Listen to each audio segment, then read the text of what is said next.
প্রতি বছরের ন্যায় বার্সেলোনায় সনাতন ধর্মাবলম্বীরা ভগবান শ্রীকৃষ্ণের জন্মাষ্টমী উৎসব গতকাল স্থানীয় এক হলে পূজা অর্চনা, কীর্তন ও প্রসাদ বিতরণের মাধ্যমে আনন্দঘন পরিবেশে উদযাপন করে।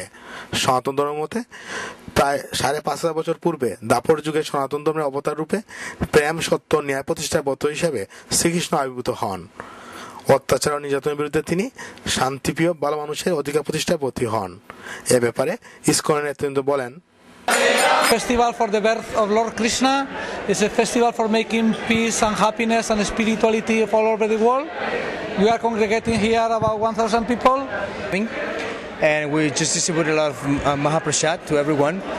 And it's pretty much, we have like some bhajan, kirtan, pravachan, and we're very happy to share with everyone who has come here.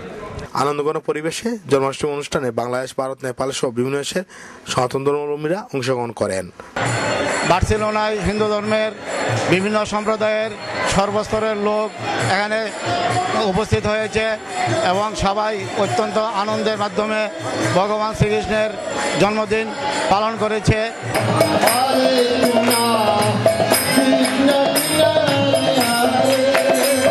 অনুষ্ঠানে বিপুল সংখ্যক ভক্তদের উপস্থিতি লক্ষণীয়।